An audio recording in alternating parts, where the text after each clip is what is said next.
This is why Nottingham Forest are staying up in the Premier League this season. Hello, how are we all doing? Welcome back to another video. Drop a like, subscribe if you haven't already, get some comments down below and let me know where you think Forest are going to finish this season. Can I just start by saying, going back to last season, in early December, when Forest were in the bottom half in the Championship, I made a video saying this is why Nottingham Forest are getting promoted. I said it from early December, as early as that, before people started to recognise Forest were actually trending upwards. I said it as soon as Steve Cooper came in, that club is going up. Honestly, they'd either make the top 6 and go up in the playoffs. I even thought they could even make the automatics. And the amount of abuse I got in the comments, the amount of people that said Forest weren't capable, I proved you wrong. I proved you wrong. All of you. I made you look like Muppets.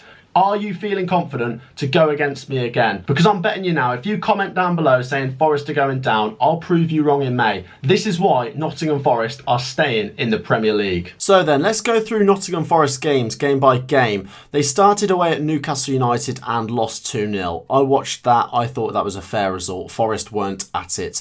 They then beat West Ham at home 1-0. Now that was such an important win, getting that first Premier League win. And I've said the reason I think Forest will pick up enough points is because that home form could be something that gets them over the line. You know, that home crowd can really roar them on. And that was such a good defensive performance. Henderson saving a penalty, fantastic. They drew away at Everton, 1-1. That wasn't a bad draw, but you know what? They were winning going into the final minute, so could have won that. They beat Grimsby in the Cup. They lost at home to Spurs and lost away to Man City. They're games you won't really be judged on.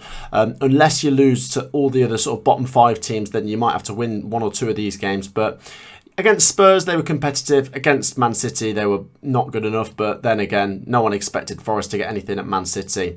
Quick little look into September. This was a poor month for Forest. This month made me question what Forest are actually capable of, because they lost at home to Bournemouth, having taken the lead. The Leeds game was postponed, so that'll be rearranged. But then they lost at home to Fulham as well, having taken the lead. Alarm bells really ringing at the City ground there.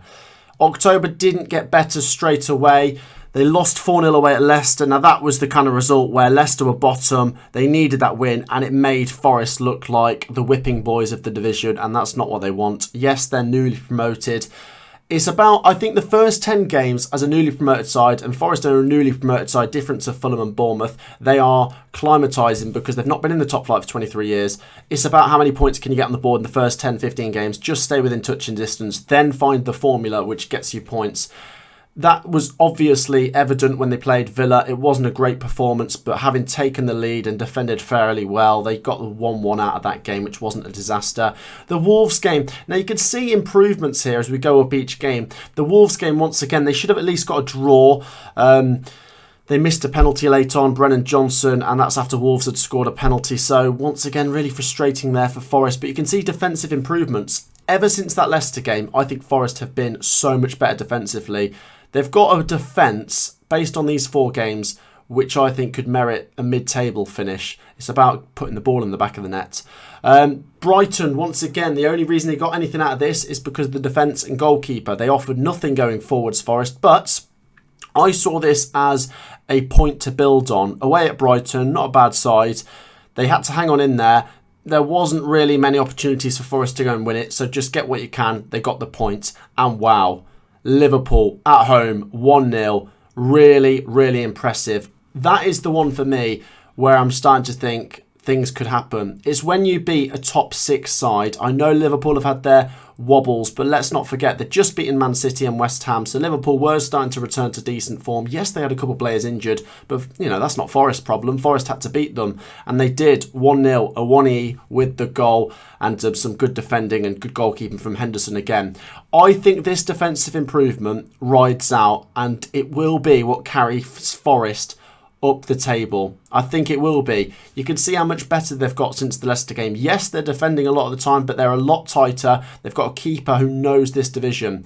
It's taken them to, they're still 20th, but it's taken them up to 9 points with, what's that, you know, 1 defeat in the last 4, 2 clean sheets in a row, only 2 conceded in the last 4, 4 points against Liverpool and Brighton. There's a lot of positives there. They've scored more than Wolves. They've nearly scored as many as West Ham as well. So at the time of recording this, Forest are playing catch up, but not massively in terms of look how tight it is down there.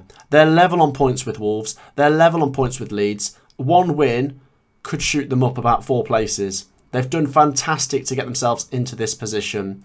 Let's have a look at why things have changed for Forest. This is how they lined up on the opening day against Newcastle. Obviously, teams change through the season, but you'll notice some big changes here. The keeper's been brilliant, by the way. Henderson coming in. Obviously, I was a big fan of Samba, but Henderson's been a brilliant replacement. They set up like this, and it had Johnson and Surridge up top, Lingard there, and it was a sort of back 5/back 3. They were so negative against Newcastle, and it didn't even work. They didn't get a 0-0. They hung on for an hour, but they conceded. And this is sort of what they were like when they went on that losing run. This is the starting 11 against Liverpool. I think it already looks better. Aurier, I'm a fan of. Nico Williams, yeah, he's still in there. He's been a good player. Yates, Fruella, Kouyaté, Gibbs, White and Lingard playing it in with Awoniyi there, and that bench is quite a strong one as well. The players you can bring on, Johnson and Surridge if you're chasing the game, even Dennis as well. He might have finally found his winning formula. Let's have a little look at Forest's upcoming games. I've said it's a matter of how many points can you get until the World Cup rolls around. Well, they've got Arsenal away, so it might be one of those games where they might have to wait a couple of weeks to get that next win, because Arsenal away, do you know what, they've just beaten Liverpool, so their confidence will be high, but I don't really know what they're going to get from Arsenal. This is a big month. Yes, one of them's a cup game, but 3 home games in a row. Brentford and Palace are mid-table teams that can win and lose games quite easily, so that is a massive month for Forest, and then there's the gap until the December games, which is Manchester United and Chelsea. November could be make or break for Forest, and I seriously think with the way they've found the formula which seems suited to them best, I think I can actually see Forest getting out of this. If we flick back to that table, like we said, for Forest as a newly promoted team, the mission is be better than 3 teams. That's all you have to be. Don't set the world on fire, just be better than 3 teams. And I think we're all in agreement. There's a lot of teams that are on a sort of similar standard, similar level down there. There's just not much points between half of these teams. You know, 11, 11, 12, 12, 13, 13, 13, 14. It's really tight and congested, and it's bound to be 1 or 2 or maybe 3 teams will go on bad runs in there. And Forest, like I say, you don't even need a point per game to survive in the Premier League anymore. If Forest get to about 35 points, that could be enough. The way they're going now, they are under a point per game, but in the last 4 games, 5 points picked up. Forest have seemed to have found their formula, and like I say, it's this defensive improvement which could be what carries them through. I've always said, since they've come up, they will have their bad patches, but with Steve Cooper, they've got a chance. Are Forest staying up? I think so. Get your comments down below, drop a like and subscribe. I'll see you all in the next one. Peace out.